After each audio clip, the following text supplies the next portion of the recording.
Hi everyone, I want to take a couple minutes to explain the persuasive essay.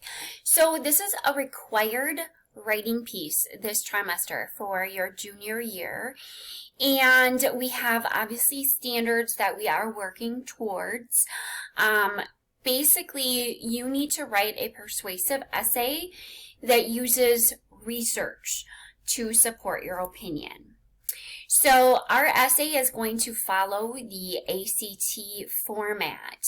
So we will have an introduction, which will explain the topic and why it's a problem. We will consider all facets of the topic. So you want to think about it from different perspectives, perhaps, health perspectives or economic complications as a result of this.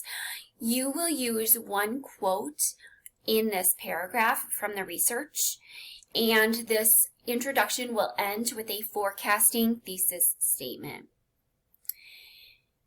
You will have two body paragraphs. The first body paragraph will explain one situation that you believe will not work. You will use at least two quotes from the provided research in this paragraph, and each quote should use the raises equals A+ to explain your quote and reasoning. Body paragraph 2 explains one solution that you believe will work, again using at least two quotes provided from the research and using the raises equals A+. Finally, your fourth paragraph will be the conclusion, and you will explain what will happen if nothing is done to solve the problem. So what does the future look like? And you will restate your thesis. Now, the ACT writing portion evaluates student writing based on the following. Did the student clearly state their own perspective on the issue and analyze the relationship between their perspective and at least one other perspective? Does the student develop and support their ideas with reasoning and examples? Does the student organize their ideas clearly and logically? Does the student communicate their ideas effectively in standard written English? So considering the above questions, we will provide you with research on the topic for your persuasive essay, and all research should be read and annotated for information that answers these four questions. Why is this a problem? What is a solution that won't work, and why won't it work? What is the best solution, in your opinion, and why? And for what happens if nothing is done to solve the problem. So you can see that we've structured the essay for each paragraph to answer these four questions. The rubric that we are using also takes into consideration the ACT and these four questions here, which I will show you on the next page. So this gets a little, it's outside the frame of my video here, but we look at ideas and analysis in this first column. And I'm just going to read the proficient. Please take time to look at this rubric provided for you in Schoology. So we're looking to see that the argument provides some relevant background information, and both practical and impractical solutions to the issue. Okay, so that again goes to a solution that you believe will not work, as well as a solution that you believe will work. You end with a forecasting thesis statement, considering multiple perspectives of the issue and clearly stating your position as the writer. Then the next category is development and support. So the ideas presented in the essay are clearly supported with evidence, and that means 5 pieces of research are used throughout the paper. The ideas and research make sense. and raises equals A plus is attempted. All right, so raises equals A plus. This is where we restate the question or the problem. We answer it. We give information. So we give our research. So in order to do that properly, we need to introduce our evidence. We need to give the supporting evidence. And then we need to source it. We need to cite and explain what it proves. Okay, so we never want our reader to draw their own conclusions. We want to help them see it the way we see it. For organization, I am looking that the essay follows a prescribed format. Each paragraph has an accurate topic sentence. Transition words are used between and among the paragraphs to connect ideas. And a works cited page is a separate page and is formatted correctly. This page should be in alphabetical order according to the sources you used in your paper. The last category in our rubric is language, usage, and mechanics. So your ideas are appropriately conveyed through word choice, voice, and tone. And grammatical errors may exist but do not impede understanding or the flow of reading. So in other words, I don't need to stop and reread things to understand what you have written. So the next step in this is identifying the topic. This year, your topic is on vaping, specifically teen vaping.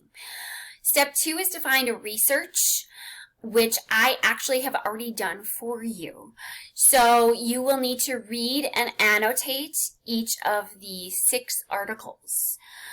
When we annotate, we highlight and we write something next to it. So I've given you some questions to consider. Again, these are the same questions that were listed at the very beginning of this video. Why is teen vaping a problem? What is the solution to teen vaping that won't work, and why won't it work? What is, in your opinion, the best solution and why? And what happens if nothing is done to solve the problem? So those are some things to look for. You can look for additional information in the articles as well, but you want to make sure that you are reading and annotating and that you have a minimum of 6 annotations per article. So all of the articles here, with the exception of the first one, we did the first one together. I encourage you to look in the folder that I have set up. It is a yellow folder on vaping articles, and they're the same articles listed here. Each one is linked, and you can actually go there. It will ask you make a copy of this, hit yes. So you're making your own copies and you are annotating right on the article. Okay. So you will want to do that for each of these 6 articles. Please note that you may do additional research if you are going for a 4. If you are using the database articles that I have provided, you may get a maximum score of a 3 on your paper. So if you're going for a 4, you need to read the information that is provided here for additional research. It tells you the requirements and where to look for this information. After reading each article, you are going to fill out the Say Means Matter chart located in this week's folder on Schoology. Okay, and it is part of the process. All of your process work is graded, so it is an expectation that you will complete it. The Say Means Matter chart is fairly straightforward. So this is what the Say Means Matter chart looks like, and you can see that I've already provided the first article for you, as well as like what does it mean and why does it matter. So literally what you're doing is you're copying and pasting quotes from the article that you have identified as important. You're copying those and you're pasting them in the Say column. In the mean column, what does this mean? You are, in your own words, explaining what does the quote mean. Okay, so if I look at my first example here, it's talking about e-cigarette use by kids doesn't look the same at all, said Dr. Sharon Levy, director of the Adolescent Substance Use and Addiction Program at Boston Children's Hospital. How you're delivering nicotine and how much you're delivering, everything you change really matters. Obviously, there's more to that quote in here, okay? So what does this mean? This means that nicotine delivery by cigarettes is different than delivery by vaping devices. So really, we're comparing apples to oranges here, okay? In trying to understand, like, how does vaping affect teens? Okay, well, the traditional way doesn't give us the same information, okay? So why is this important? Scientists are just starting to learn about some of the harmful effects of vaping, okay? We can't compare the two because we're still learning about vaping. So mean is your own words kind of explaining this quote.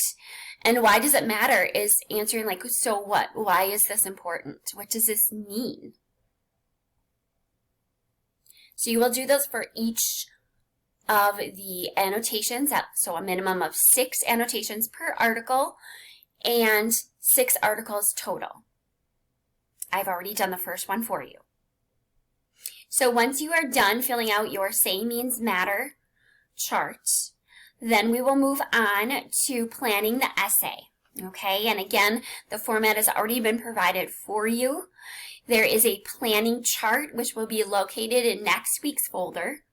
So you will copy it, fill it out, and submit it to your teacher.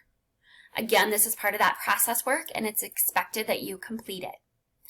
We will follow that up with writing a rough draft, which I have already created the format for you in Google Docs. So you will just start typing your draft there, including a works cited page.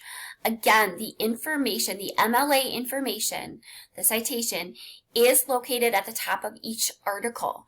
So you will copy and paste that into your works cited page, making sure that you double space, do your hanging indent, and everything is in alphabetical order.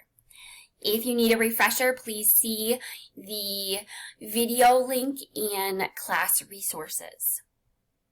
Our 5th step will be to do a peer review, so giving constructive feedback, and the more people you can have look at your paper, the better. Finally, you will submit your final essay.